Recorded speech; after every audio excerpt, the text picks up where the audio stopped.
Sesungguhnya harta, dinar, dirham, uang di mana-mana selalu bikin hebat orang yang memilikinya. Coba lihat, orang yang punya duit sama yang enggak punya duit, jangan gaya hidupnya, gaya jalannya aja lain. Wahia lisanun liman arada fasahatan, wahia silahun liman arada qitala. Uang adalah senjata yang paling ampuh bagi orang yang mau pergi.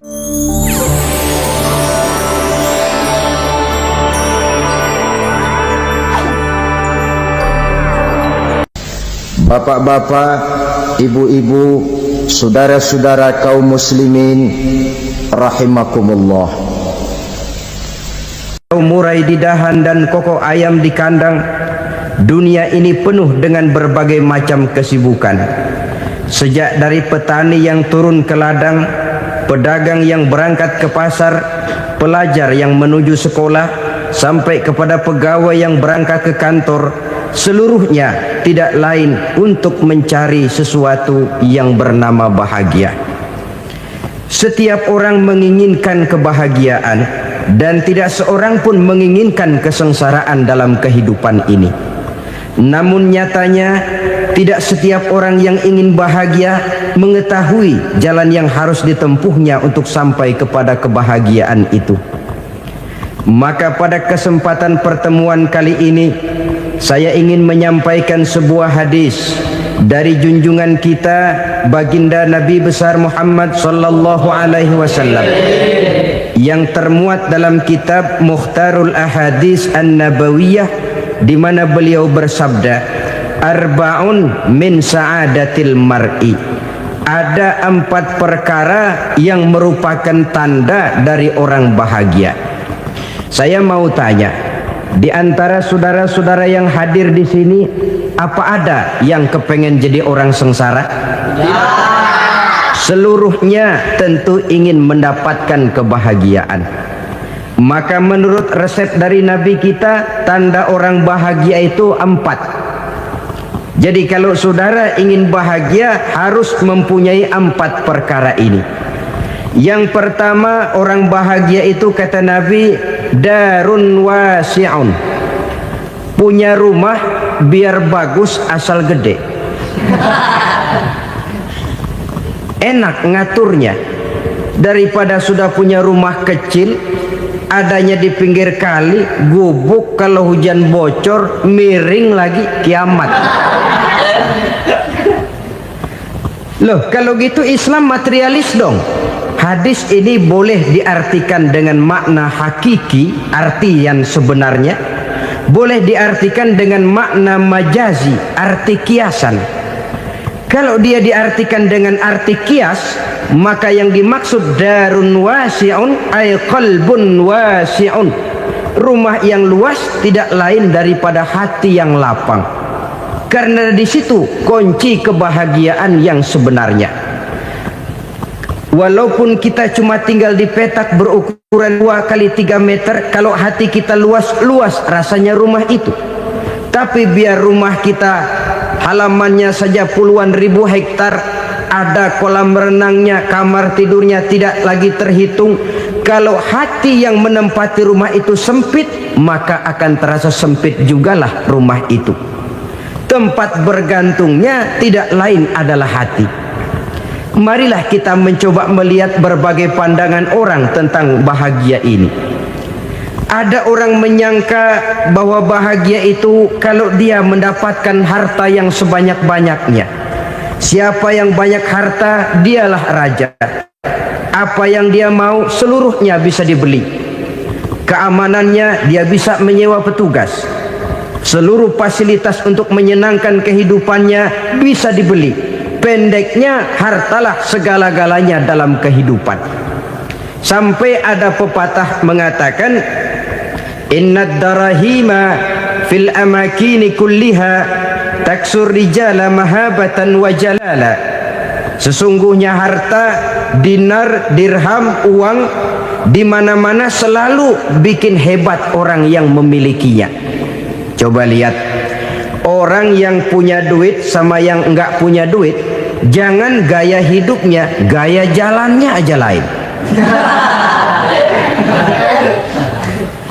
Wahia lisanun liman arada fasahatan, wahia silahun liman arada qitala. Uang adalah senjata yang paling ampuh bagi orang yang mau pergi perang, dan lidah yang paling fasih bagi orang yang mau bicara. Kalau bicara dengan lidah macet, cobalah bicara dengan harta, lancar. Sampai ada pepatah demikian, segalanya bisa diatur dengan harta. Maka di kalangan orang yang berpandangan semacam itu, seluruh kegiatan hidupnya hanya terfokus kepada bagaimana mengumpulkan harta yang sebanyak-banyaknya. Tidak peduli halal haram, tidak kenal sore pagi siang dan malam, tidak sempat sujud, jauh dari agama, jauh dari kehidupan yang bersifat ruhaniyah, jauh dari Allah dan sebagainya. Sampai dalam Al-Quran dikelompokkan dalam kelompok yang dinamakan lumazah. Allazi jama'a malahu wa addadah yahsabu anna malahu akhladah. Mereka mengumpul-ngumpulkan harta sebanyak-banyaknya dan menyangka bahwa harta yang banyak itu dapat mengekalkan hidupnya, mengekalkan kekayaannya, mengekalkan kebahagiaannya. Saudara hadirin yang berbahagia, kalau pandangan hidup ini benar, artinya kalau harta memang merupakan satu-satunya hal yang dapat membuat orang bahagia, tentu di rumah mewah tidak akan pernah ada tangis derita. Tentu di satu tempat di mana fasilitas hidup serba menunjang tidak ada yang namanya penderitaan, tapi suka dan duka, sedih dan gembira, senyum dan tawa adalah milik setiap orang, baik dia punya harta maupun dia tidak punya harta. Nyatalah bahwa harta semata-mata bukan merupakan jaminan bahwa orang akan bahagia, walaupun tanpa harta orang sulit untuk bahagia. Saya mau cerita, ada orang super kaya,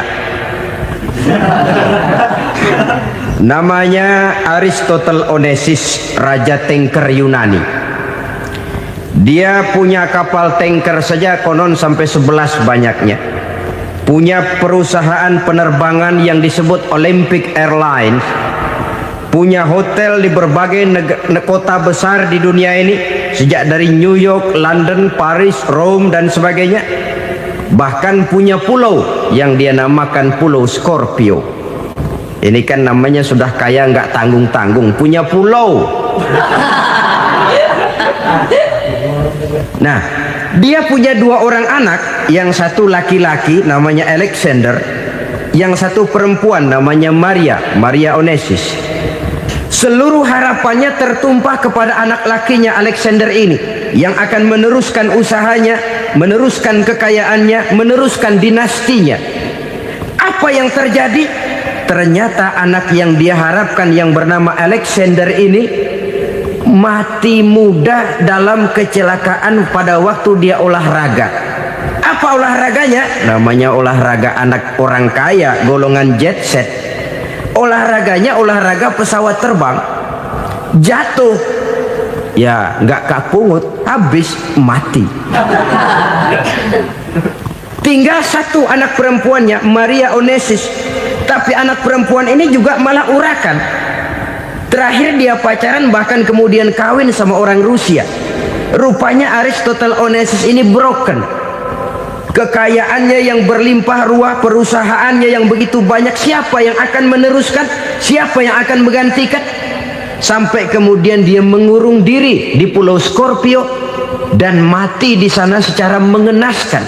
Seorang multi jutawan, seorang yang super kaya, mati menyendiri di pulau sepi. Ibarat kata pepatah, anak ayam mati di lumbung. Bukan kekurangan makanan, keurugan makanan. Begitu kehidupan Aristotle Onesimus. Dan banyak orang-orang yang sudah demikian kaya sampai dibingungkan oleh kekayaannya sendiri. Telusurilah kehidupan David Rockefeller misalnya, Henry Ford misalnya, Adnan Khashoggi misalnya. multi jutawan yang kadang-kadang dibuat keder oleh kekayaannya sendiri. Pantas ketika Imam Ali ditawarkan orang, "Ya Ali, kalau kepadamu disuruh pilih ilmu atau harta, kau pilih mana?" Ya jelas pilih ilmu dong. Kenapa? Pertama, ilmu kalau kita berikan kepada orang lain tambah. Tapi harta kalau kita berikan kepada orang lain kurang.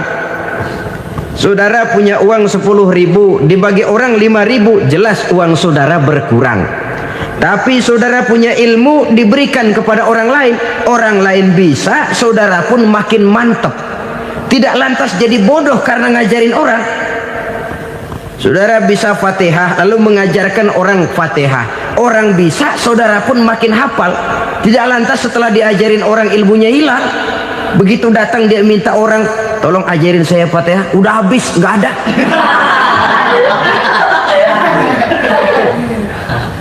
Yang kedua kata Imam Ali, ilmu menjaga kita. Kalau harta kita yang harus jaga. Makin banyak ilmu makin terpelihara diri seharusnya. Tetapi makin banyak harta makin bingung kita jaganya. Sampai kadang-kadang kalau perlu seluruh keliling rumah dipasangi alarm. Belum cukup disewakan anjing besar-besar, pasang di depan pintu, awas anjing galak.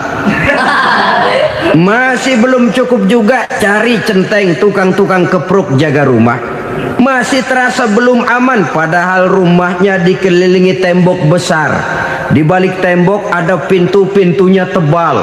Di balik pintu itu terbuka masuk kamar, kamar pun ada pintunya pun kuat. Masuk ke dalam kamar ada lemari, lemarinya pun pintunya kuat, dikunci, kuncinya pun kuat. Tapi tahap seluruhnya yang timbul cuma sekedar was-was saja. Kesimpulannya sekali lagi, tanpa harta orang memang sulit untuk bahagia. Tapi harta semata-mata tidak merupakan jaminan orang akan bahagia. Dengan hati yang luas, itu modal utama untuk mencapai kebahagiaan hidup.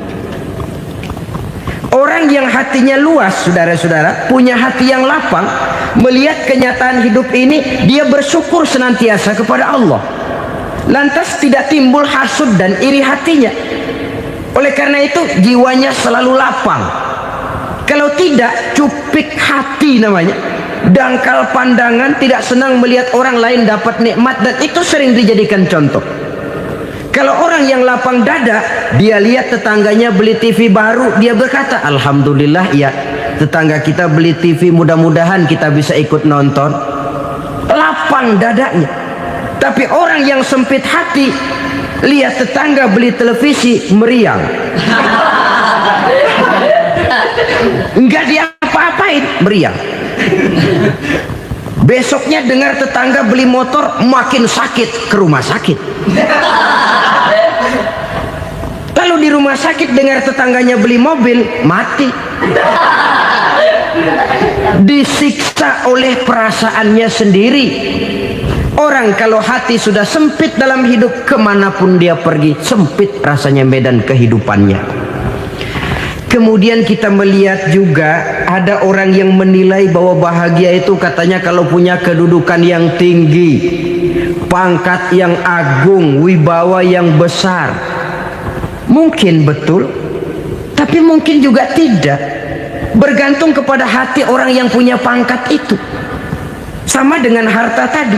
Harta akan membawa bahagia kalau dia jatuh ke tangan orang yang berhati lapang. Tapi harta akan jadi bencana kalau jatuh ke tangan hati orang yang sempit. Pangkat akan membawa bahaya kalau jatuh di tangan hati orang yang sempit. Lebih dari itu, kenyataan mengajarkan kepada kita bahwa ternyata pangkat dan jabatan tidak selamanya memberikan kebahagiaan dalam kehidupan. Bahkan resikonya kelewat besar. Beberapa bukti kita bisa ambil dari para pemimpin dunia yang menjadi korban lantaran pangkat dan jabatan yang disandangnya. Saudara ingat Presiden Abraham Lincoln dan John Kennedy dari Amerika? Dibunuh orang. Park Chung-hee dari Korea Selatan Ziaur Rahman dari Bangladesh, Anwar Sadat dari Mesir, terakhir Indira Gandhi dari India, menjadi korban dari pangkat dan jabatan yang disandangnya dari orang-orang yang tidak senang dia memegang jabatan itu. Dia akan mudah mengundang bencana, sehingga pantas kalau seorang presiden terkemuka Amerika, Harry Truman namanya, dia mengatakan jabatan presiden itu, kata dia, seperti orang nunggang macan, naik macan, harus kita taiki, kalau enggak dia bakal nerekam kita, ngeri katanya. Adapun orang yang hatinya lapang, kalau dia menerima pangkat dan jabatan, dianggapnya itu satu kesempatan untuk berbuat baik. Tapi orang yang berhati sempit, menerima pangkat dan jabatan, bukan kadang-kadang menerima, malah berusaha setengah mati mencapai dengan segala cara.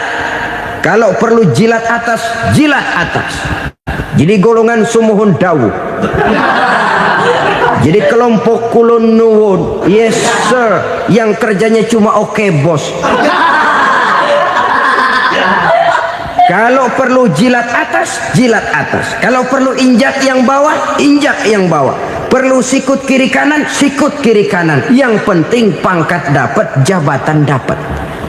Orang yang semacam ini, kalau sudah mempunyai pangkat dan jabatan, biasanya dia tidak menganggap itu sebagai amanah, tidak menganggap sebagai kesempatan berbuat baik, tapi malah kesempatan untuk memperturutkan hawa nafsunya yang dilatar belakangi oleh kesempitan hatinya tadi. Apalagi kalau orang memperoleh pangkat karena banyak mengeluarkan uang, seakan-akan pangkat dan jabatan itu sekarang macam proyek pakai tender. Siapa yang berani bayar segini naik, nggak berani minggir. Padahal logikanya, kalau orang mencapai satu jabatan karena banyak mengeluarkan uang, hampir bisa dipastikan bahwa setelah jabatan itu dia pegang, langkah pertama yang akan dilakukannya ialah berusaha bagaimana uang yang dia keluarkan supaya kembali.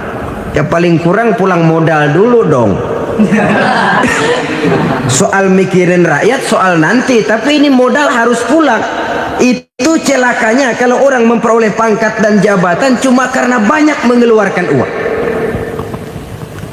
Jarang orang yang mempunyai keyakinan dan pandangan bahwa pangkat dan jabatan merupakan amanah.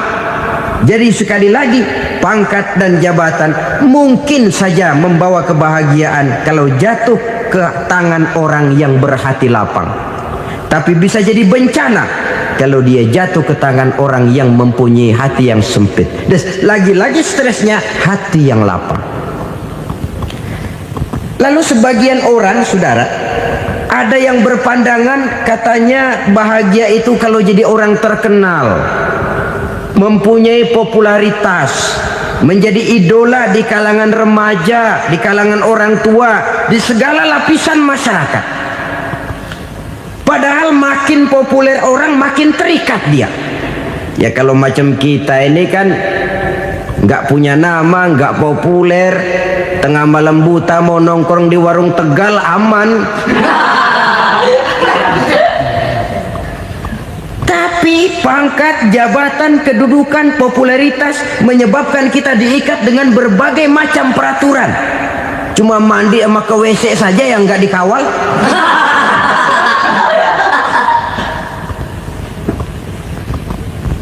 Benarkah popularitas, ketenaran membawa kebahagiaan? Mungkin, ya, tapi mungkin juga tidak. Kenapa? Banyak orang-orang populer yang mengakhiri hidupnya secara tragis. Kita ambil beberapa nama. Di Amerika tahun 60-an ada bintang seksi paling terkenal yang dijuluki seks bom, bom seks. Sampai sekarang jadi legenda, namanya Marilyn Monroe. Singkatan dobelnya itu inisialnya MM, Marilyn Monroe. Terkenal top sampai dia mati tahun 62, namanya sekarang masih saja dibicarakan orang. Kenapa dia bunuh diri? Tidak punya hartakah dia? Banyak. Kurang populerkah dia? Seluruh dunia mengenalnya. Sejak rakyat kecil sampai pejabat tinggi dia punya hubungan. Kenapa? Jenuh. Dia terlahir dalam keadaan yatim.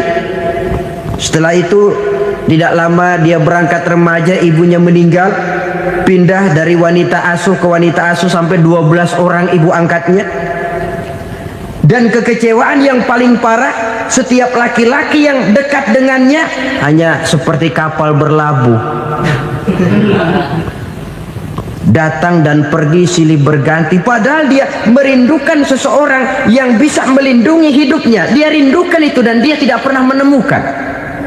Itu yang akhirnya menyebabkan dia minum pil tidur kelewat dosis, minum obat tidur kebanyakan, ya tidur terus sampai sekarang.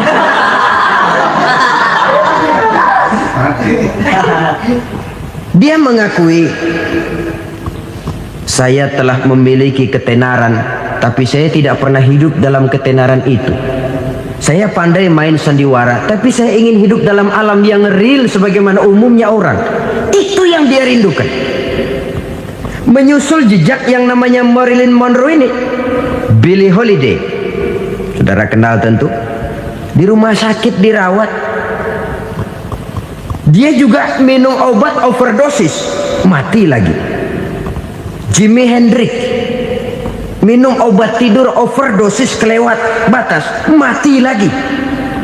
Lalu yang menghanyutkan diri di danau, Janis Joplin dan Brian Jones. Ini orang-orang populer, orang-orang terkemuka yang mengakhiri hidup secara tragis, bukan karena tidak terkenal, mungkin karena sudah saking terkenalnya. Contoh paling belakangan, Bruce Lee. Wah, ini tukang-tukang keprok tentu kenal siapa dia. Sampai sekarang pun tabir kematiannya masih merupakan misteri. Dan yang masih hidup juga menunjukkan gejala yang aneh. Michael Jackson, rumahnya di Beverly Hills itu dijaga sedemikian rupa, dan dia selalu curiga kepada setiap makanan harus steril, bersih dari segala macam kimia. Kemana dia pergi, itu tukang-tukang keprok sudah selalu menjaga dan mengawal, dan dia seakan takut menunjukkan mukanya yang asli. Hingga kalau tampil ke tengah di luar show, dia kadang memakai pakaian yang tidak menunjukkan dia yang sebenarnya, takut dikenali orang. Ternyata popularitas sering jadi momok yang meracuni kehidupan manusia. Oleh karena itu, benarlah junjungan kita pada saat beliau mengajarkan orang akan bahagia kalau dia mempunyai hati yang lapang. Nah, sekarang masalahnya untuk mendapatkan hati yang lapang, caranya bagaimana? Kita kembali kepada konsep Quran. Allah mengajarkan, ala inna bidzikrillahi tatmainnul qulub. Ketahuilah bahwa dengan banyak mengingat Allah, hati akan tenang, jiwa akan lapang. Dengan kata lain, dekat dengan agama, merasakan kehadiran Allah dekat dalam hidup. Itu muara pertama untuk mencapai hati yang lapang. Ala inna bizikrillahi tatmainnul qulub. Jangan macam orang sekarang ingin mendapatkan ketenangan lalu tapak di puncak gunung, di gua-gua, di tempat sepi. Iyalah kalau nggak ada ular. Kalau tergigit ular berbisa, ketenangan belum, mati jelas itu. Islam positif untuk mendapatkan ketenangan. Ala inna bizikrillahi tatmainnul qulubi. Bahwa ketahuilah bahwa dengan banyak mengingat Allah, hati akan tenang, jiwa akan lapang, nuansa pikiran akan luas. Karena yang namanya bahagia ada dimanapun manusia berada. Di kampung ada bahagia, di kota ada bahagia, di ngarai, di lembah, di gunung, di hutan, di lautan, di angkasa luar, dimanapun bahagia itu ada kalau kita bermodalkan hati yang lapang ini. Dan hati akan lapang kalau kita dekat dengan agama. Dekat dengan harta buat sementara hati mungkin tenang, tapi ketenangan yang relatif dan temporer. Apalagi orang tiap kali tambah harta, tiap kali tambah rencana. Itu wajar. Mungkin sebelumnya saudara berpikir, kalau punya duit 5.000 enak nih. Begitu punya duit 5.000, aduh sayang kalau 10.000 aja. Tiap kali tambah harta, tiap kali lain rencana. Makin banyak rencana, makin menjauhkan kita dari yang namanya ketenangan. Padahal ketenangan merupakan unsur utama untuk mencapai bahagia. Dan ketenangan itu bermuara dalam hati manusia. Tengoklah kehidupan ini. Orang yang banyak harta dengan orang miskin, berbedakah rasa sakit yang mereka tanggungkan? Rasanya tidak. Walaupun si kaya tidur di kasur empuk berselimutkan sutra mahal, sementara si miskin meringkuk di balai bambu yang keras dan kasar. Apabila maut datang, dia juga tidak pernah pilih bulu. Maut datang menjemput si kaya di singgasana keemasannya, dikelilingi oleh para pengasuh, dayang dan idang serta para pengawal. Dan maupun datang menjemput si miskin papa sehingga ia tergelepar di tepian jalan. Kedua-duanya bernama mati. Kalau nyata bahwa sakit yang ditanggung si kaya tidak beda dengan sakit yang ditanggung si miskin, bukan harta semata yang membuat orang bahagia. Hati yang tenang, jiwa yang lapang penuh kedamaian karena banyak berzikir dan mengingat Allah, itu merupakan modal utama untuk mencapai sesuatu yang bernama bahagia.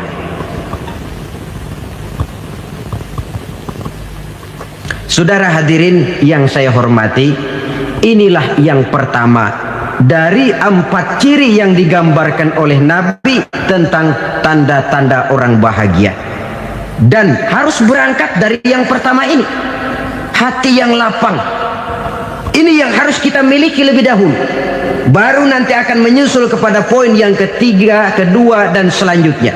Sebab kalau hati sudah terisi dengan jiwa yang lapang, seluruh persoalan insya Allah akan bisa kita atasi dengan sebagaimana mestinya.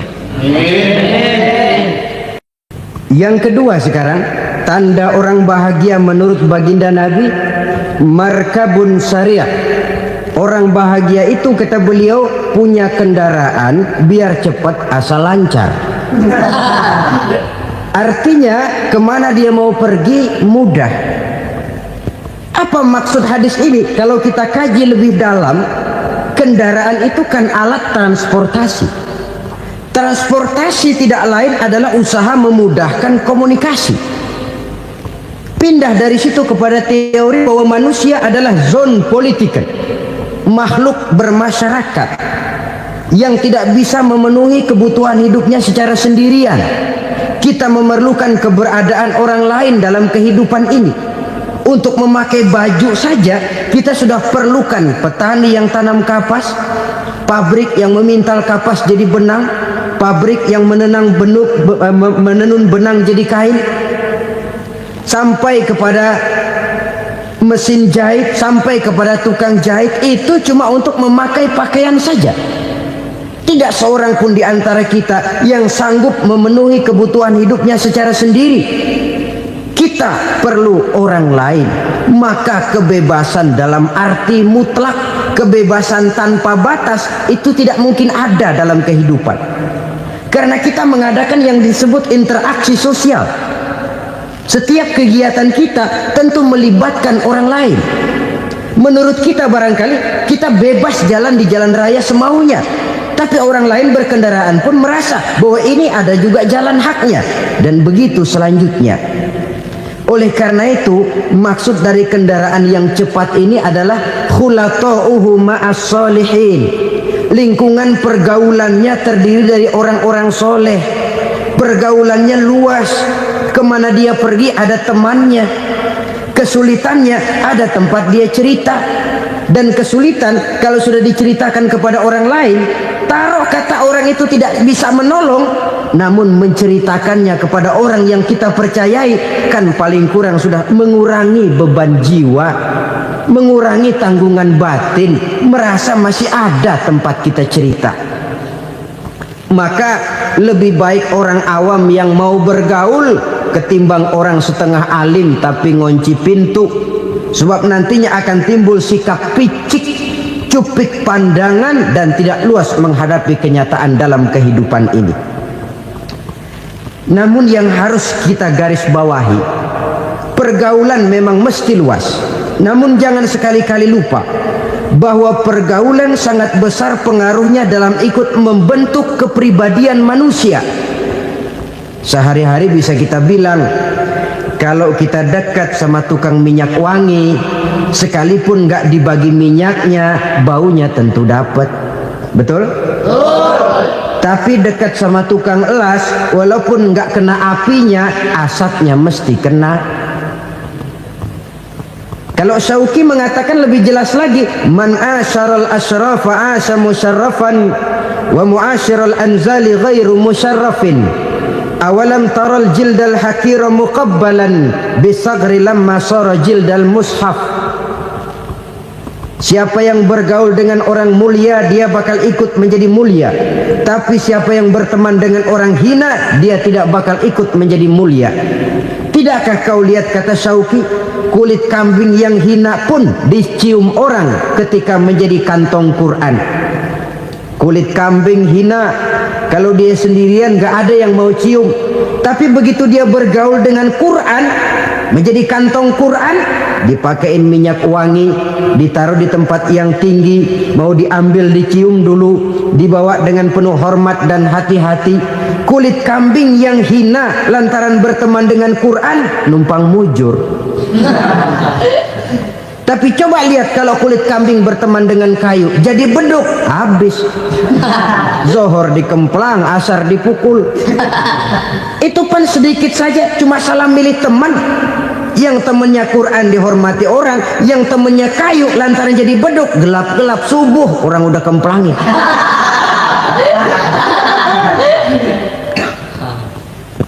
Maka terutama kepada adik-adik remaja yang masih mencari identitas diri, yang ibarat kaset masih kaset kosong, mudah diisi oleh apapun, pandai-pandailah memilih teman dalam bergaul. Karena banyak orang yang tadinya baik-baik, ketika terseret dalam pergaulan dengan orang yang tidak baik, kebaikannya menjadi lentur dan luntur.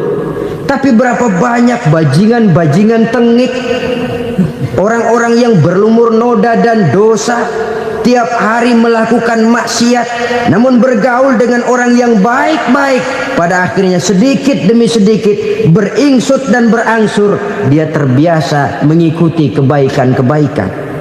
Saya tekankan ini kepada remaja karena mereka masih mencari identitas diri. Apa yang mereka lihat mereka mau, apa yang mereka dengar mereka ingin tahu. Coba lihat kehidupan remaja. Pulang nonton film Rambo, pengen jadi Rambo, gagah, maunya belekai melulu. Pulang nonton film Superman, pengen bisa terbang. Pulang nonton India, nyanyi melulu. Wajar, mereka masih mencari identitas diri. Saya ini sebenarnya siapa? Lingkungan, pergaulan akan membentuk itu. Karena itu pandai-pandailah bergaul, karena ia sangat besar pengaruhnya dalam ikut membentuk kepribadian manusia. Apalagi sifat yang jelek lebih cepat menularnya ketimbang sifat yang baik. Sifat yang baik, watak yang soleh itu lambat sekali untuk menular. Tapi yang tidak baik, kan prosesnya mah kalau remaja biasanya mula-mula dengar. Karena dengar lalu pengen tahu. Karena pengen tahu lalu ngeliatin. Begitu ngeliatin kan pengen nyobain. Setelah nyobain ketagihan. Nah, ini prosesnya. Yang namanya ganja, morfin, narkotik, awalnya kan begitu. Mula-mula denger, katanya kalau sudah fly to the sky, sudah melayang ke langit, katanya disitulah puncak kebahagiaan. Mulanya cuma denger. Karena denger pengen tahu. Karena pengen tahu, lalu ngeliat, kumpul sama orang yang suka ngeganja. Setelah ngeliat, nah pengen ngerasain. Begitu ngerasain, enak juga, ketagihan. Kalau sudah ketagihan jadi penyakit kronis, bisa merembet kepada yang lain. Iya, kalau orang tuanya mampu untuk beli morfin, beli ganja. Kalau tidak, kan pikirannya ngayap. Jemuran siapa ya gue sahabat? Timbullah perbuatan-perbuatan negatif yang bermula dari salah pergaulan. Apalagi buat adik-adik remaja yang tinggal di kota-kota besar, yang pengaruh budaya, pengaruh kesenian, pengaruh struktur kehidupan yang nampak makin individualistis, di mana persaingan tajam, tensi ekonomi tinggi, orang mudah mengalami stres. Pandai-pandailah dalam bergaul, sekali lagi, karena ia sangat besar pengaruhnya dalam ikut membentuk kepribadian manusia. Orang bahagia punya kendaraan yang cepat, artinya punya pergaulan yang luas, dan lingkungan pergaulannya terdiri dari orang-orang yang soleh. Kemana dia pergi, ada teman. Kesulitannya, ada tempat dia cerita. Tapi kalau sudah menyendiri, hidup sendiri, kesulitan dipikiri sendiri, bisa mati belum waktunya. Tidak ada tempat berbagi rasa, tidak ada tempat bercerita, tidak ada tempat mengurangi beban dalam kehidupan. Pantas betul kalau Islam sangat menggalakkan dan menganjurkan orang kalau sudah sampai waktunya itu untuk melangsungkan nikah. Kata Nabi, ya ma'syaras syabab man istata'a minkumul ba'at falyatazawwaj. Hai para pemuda, kalau sudah mampu memberi nafkah, kawinlah, nikahlah kamu. Kenapa? Sudah ada teman hidup, tempat berbagi rasa. Kesulitan kalau ada tempat cerita akan lebih ringan ketimbang kita telan sendiri, walaupun bobot kesulitannya sama beratnya. Saudara-saudara kaum muslimin rahimakumullah, inilah ciri yang kedua, punya kendaraan biar cepat asal lancar. Kemana kita mau pergi gampang. Dengan kata lain, setelah hati yang luas, pergaulan yang luas. Dua. Yang ketiga sekarang, tanda orang bahagia itu menurut Nabi, misbahun mudhi'un, punya lampu yang terang. Oh, itu enggak problem. Sekarang sudah zamannya listrik masuk desa, Pak. Lampu sudah terang semua. Betul, kalau itu yang dimaksud. Tapi tidak cuma itu. Karena lampu yang dimaksud di sini, lampu yang akan menerangi seluruh perjalanan hidup. Dan perjalanan hidup itu sudah dimulai sejak kita terlahir ke alam ini sampai masuk ke alam barzah, kumpul di padang mahsyar sampai ke akhirat. Lampu yang menerangi itu yang diperlukan. Kalau lampu, katakanlah yang paling top sekarang kan lampu jenis Mercury. Taruhlah itu di rumah kita, dia cuma menerangi rumah kita, menerangi hati pun tidak sanggup. Bila kita masuk ke alam barzah, alam kubur, sanggupkah si Mercury yang begitu terang menerangi alam barzah kita? Tidak sanggup lagi. Sanggupkah lampu yang ratusan watt, bahkan puluhan ribu watt menerangi kehidupan di padang mahsyar? Tidak akan sanggup lagi. Kalau demikian, yang dimaksud lampu yang terang di sini apa? Tidak lain amal soleh, kebajikan yang kita lakukan dalam hidup. Itu yang akan jadi lampu penerang. Di dunia nama kita akan terang, jasad kita boleh hancur terkubur tanah, tapi nama kita akan dikenang orang. Begitulah kalau orang meninggalkan kebajikan dalam hidup seperti sekarang. Ribuan orang tiap saat berziarah ke kubur Imam Syafi'i, ke kubur Imam Malik, ke kubur Imam Ghazali, ke kubur orang yang baik-baik, orang yang soleh-soleh. Kebajikannya yang ditinggalkan, yang mengukir namanya dengan tinta emas, sehingga saudara sudah terbaring di alam kubur.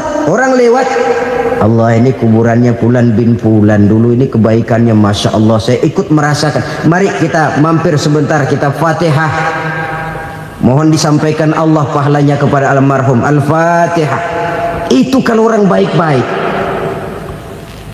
Lalu saudara tanya, Pak, orang mati dikirimin Fatihah apa nyampe pahalanya? Saya jawab, kalau saudara nggak percaya, mati dulu dah. Nanti saya Fatihain, tungguin di sana. Umpama nggak sampai, balik lagi kemari. Sekarang ini kan maunya otak-otakan saja. Kalau nggak masuk otak, nggak percaya. Padahal alam gaib itu nggak bisa diotak-otakin. Sama saja dengan saudara pernah dengar cerita kapal tanpa emas tenggelam kan? Pernah nggak? Di mana? Di laut Masalembo. Begitu ketampo emas tenggelam, ratusan penumpang itu terjun ke laut, dipermainkan gelombang, berjuang menghadapi maut itu. Orang lagi timbul tenggelam di lautan, dihantam ombak, kita tengokin pakai helikopter. Pak, lagi timbul tenggelam ya? Iya, tolongin. Jangan khawatir Pak, nih saya kirim intan Pak, harganya 10 juta. Kira-kira orang yang timbul tenggelam di laut seneng nggak? Kan mahal toh intan 10 juta. Kenapa dia nggak senang? Karena intan 10 juta dalam kondisi seperti itu tidak sanggup menyelamatkan dia. Dia akan girang kalau dikirimin ban mobil bekas, dikirimin papan terentang atau bambu. Intan yang 10 juta dia nggak girang, ban mobil bekas yang 1000 perak tuh pegang, itu yang dia girang betul.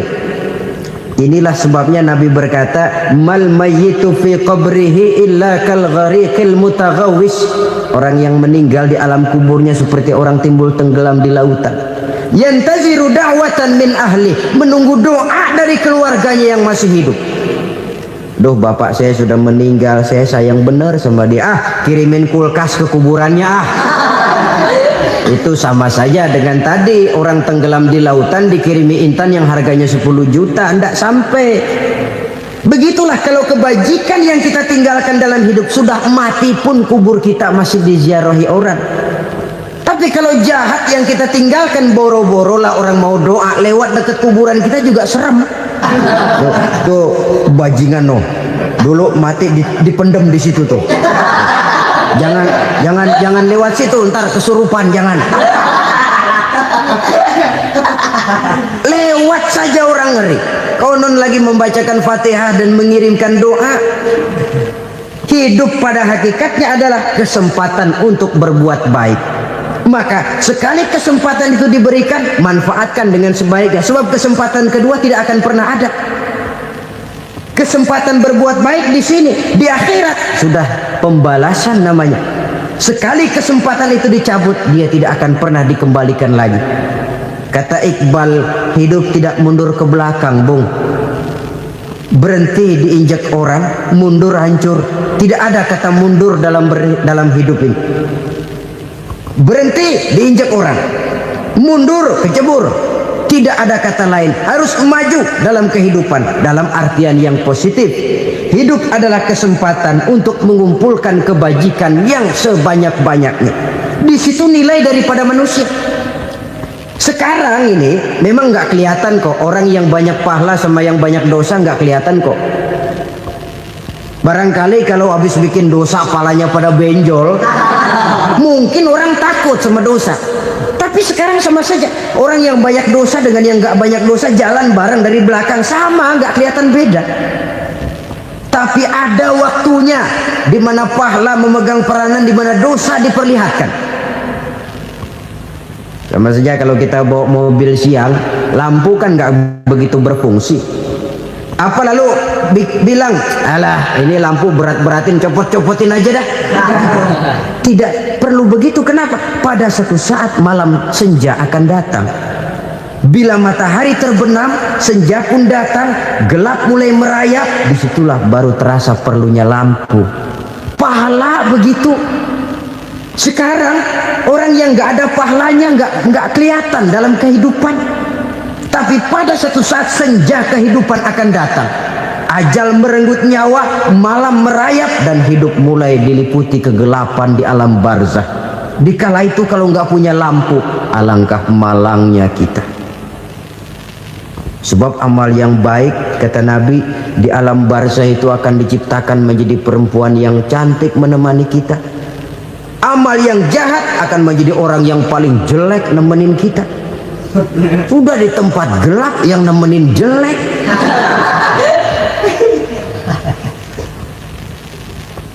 Kaum muslimin rahimakumullah.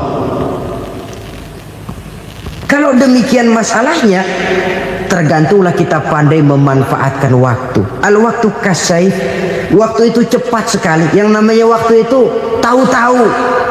Tahu-tahu udah tahun 87. Tahu-tahu udah begitu. Tahu-tahu yang kemarin anak-anak sekarang udah pada punya anak. Tahu-tahu saja itu. Begitu cepat waktu berlalu. Kalau tidaklah pandai kita memanfaatkannya, akan rugi kita. Nabi bersabda, "Man kana yaumuhu khairun min amsihi fahuwa rabih." Barang siapa yang hari ini lebih baik daripada hari kemarin, itu orang untung. Hari ini lebih baik daripada kemarin. Bulan ini lebih baik dari bulan kemarin. Tahun ini lebih baik dari tahun kemarin. Itu orang yang beruntung. Tahun kemarin sembayangnya maghrib doang, sekarang udah tambah isya. Tahun kemarin cuman Idul Fitri aja ngancem bener, sekarang udah tambah Jumat, lalu tambah lagi maghrib, tambah lagi isya, dan selanjutnya. Hari ini lebih baik daripada kemarin, itu orang yang beruntung. Wa man kana yaumuhu mislu amsihi fahuwa khasir. Lalu barang siapa yang hari ini sama saja dengan hari kemarin, itu orang rugi. Hari ini sama dengan kemarin, rugi itu. Bulan ini begitu, bulan kemarin begitu, tahun ini begitu, tahun lalu juga begitu. Rugi itu orang. Rugi apa? Rugi umur. Umur tambah, amalan gak pernah tambah. Dan saya pikir lebih merupakan azab ketimbang nikmat kalau orang dikasih panjang umur cuma untuk numpuk dosa. Mending mana? Panjang umur banyak dosa sama pendek umur dikit dosa? Mending mana? Mending mana? Ya, paling mending tentu panjang umur banyak pahala. Tapi kalau tidak, sekali lagi, lebih merupakan azab ketimbang nikmat kalau orang diberikan panjang umur tapi cuma untuk sekedar menumpuk dosa. Kehilangan kesadaran bahwa dunia bukan terminal akhir dari satu perjalanan. Dia cuma halte di mana kita berhenti sebentar untuk menuju kepada terminal yang hakiki. Saudara-saudara kaum muslimin rahimakumullah. Inilah lampu yang akan menerangi kehidupan. Amal yang kita lakukan di dalam kehidupan. Jadi yang dimaksud dengan lampu yang terang, kebajikan yang kita kerjakan dalam hidup. Nah, setiap orang di awal tadi saya bilang ingin bahagia. Bahagia itu kan hakikatnya kumpulan senang dan selamat. Senang, selamat. Apa bedanya? Senang tapi tidak selamat, nggak bahagia. Selamat tapi nggak senang, nggak bahagia orang. Contoh, kalau orang korupsi, duitnya banyak, senang dia, tapi keselamatannya. Ada tentara baris di samping rumahnya udah bingung, padahal tentara latihan. Tentara cuma latihan, dia bingung. Senang, tapi karena keselamatannya tidak terjamin, dia tidak bahagia. Sebaliknya pegawai negeri jujur benar, cuma segaji-gajinya, selamat nggak korupsi, tapi melarat, ya nggak bahagia juga, kurang senang. Kesenangan dan keselamatan untuk dunia saja, ya sekali lagi, kalau cuma sekedar untuk dunia saja, bisa dibeli pakai uang. Bisa dibeli pakai uang. Saudara ingin selamat, bisa dibeli pakai uang. Saudara ingin senang, bisa dibeli dengan uang. Tapi setelah mati, masuk ke alam barzah, habis kekuasaan uang. Nggak bisa lagi beli keselamatan pakai uang. Tidak mungkin lagi membeli kesenangan dengan uang. Di situ pahala yang megang peranan. Makin banyak pahala, makin banyak saham untuk membeli kesenangan dan keselamatan, untuk memperoleh yang namanya bahagia. Dan jangan lupa loh, di alam barzah kita nggak sebentar, menunggu datangnya kiamat. Loh iya, kalau kita begitu dikuburin terus kiamat datang, untung. Tapi kalau masih harus 1000, 2000, puluhan ribu tahun yang akan datang, dalam satu penantian yang begitu lama, tanpa saham untuk memperoleh kebahagiaan. Satu kemalangan yang tidak ada pernah putus-putusnya. Janganlah tergelincir oleh kebahagiaan sebentar yang menipu dengan mengorbankan kebahagiaan hakiki yang berjangka panjang. Apa artinya senyum sejenak kalau harus ditebus dengan tangis seumur hidup? Biarlah kita minum jamu, pahit memang, getir memang, tapi kan besok badan sehat. Daripada sekarang minum sirup, manis memang, enak memang, tapi bibir pada jontor besok. Sirawan, batuk, nggak karu-karuan. Banyak orang tertipu oleh kesenangan yang sebentar. Padahal laisa kullu ma yalma'u zahaban. Belum tentu semua yang berkilat itu emas. Belum tentu semua yang gemerlap itu intan. Karena itu marilah manfaatkan kesempatan yang diberikan Allah ini untuk mengumpulkan kebajikan yang sebanyak-banyaknya. Yang terakhir sekarang, yang keempat, tanda orang bahagia kata Nabi. Zaujatun salihah. Orang bahagia itu tanda yang keempat kata Nabi, punya istri biar cakep asal taat. Sudah surga itu kita. Cakep taat. Istri kayak gitu, kalau belum mati jangan dikuburin dulu itu. Sudah cakep taat lagi. Tapi kadang-kadang enggak, udah jelek ngadat melulu. Apa yang mau dipilih? Sebab itu Quran mengatakan istri pakaian untuk suami, suami pakaian untuk istri. Kenapa suami istri diibaratkan pakaian? Alangkah tingginya gaya bahasa Quran ini. Suami istri teman hidup, hidup perjalanan panjang. Sejak kita dalam rahim sudah ada hidup kan di sini. Sampai ke alam dunia, masuk ke alam barzah, kumpul di padang mahsyar, sampai menuju akhirat, itu perjalanan hidup. Carilah istri atau suami teman hidup yang membawa manfaat tidak hanya kehidupan di dunia ini, sampai di alam barzah, sampai di padang mahsyar. Suaminya mungkin meninggal lebih dulu atau istrinya mungkin meninggal lebih dulu, tapi suami atau istri yang masih hidup berbuat kebajikan. Suami saya meninggal, ada hartanya, saya sedekahkan, niat pahala untuk almarhum suami saya. Ini teman hidup, tidak dibatasi dan tidak bisa dipisahkan oleh maut sekalipun. Zohirnya mungkin pisah, badannya mungkin pisah, tapi hatinya, jiwanya, kebersamaannya dalam menghadapi kehidupan. Karena itu saudara-saudara, bahasa Quran indah. Suami istri diibaratkan seperti pakaian. Apa fungsi pakaian? Pertama, pakaian jadi kebanggaan. Artinya suami harus menjadi kebanggaan istri, istri harus jadi kebanggaan suami. Yang kedua, pakaian itu kan fungsinya menutup aurat. Artinya sesama suami istri harus saling menjaga kekurangan masing-masing. Jangan malah sesama suami istri saling membongkar rahasia dan aibnya sendiri-sendiri. Istrinya diceritain jeleknya di mana-mana, atau suaminya dibongkar rahasianya di pasar umum. Itu sudah tidak lagi berfungsi sebagai pakaian. Kenapa semua ini diperlukan? Karena kita menyadari bangsa yang baik terdiri dari masyarakat yang baik.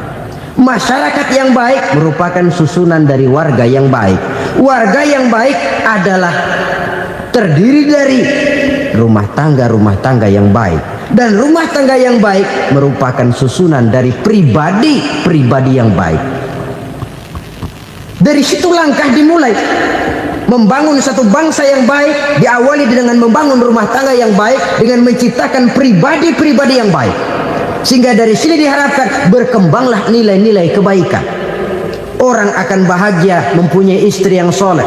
Kenapa? Tidak ada seorang suami bisa sukses jadi apapun dia, apapun profesinya, dokterkah, kiaikah, mubalikah, petanikah, pengusahakah, pejabat tinggikah. Tidak ada seorang suami yang bisa sukses tanpa peran serta istrinya Walaupun memang peranan itu tidak begitu kelihatan, tapi sangat menentukan. Karena itu, saudara hadirin yang saya hormati, Islam sangat menghargai kaum wanita, memberikan kedudukan yang tinggi sepanjang tidak mematikan kodrat kewanitaannya. Nah, kalau sudah kesuksesan ini diawali dari rumah tangga, karier di masyarakat mudah untuk dikejar. Tapi keberantakan di rumah tangga merupakan kegagalan pertama di tempat lain. Nah, inilah saja yang dapat Al-Fakir sampaikan pada pertemuan kali ini.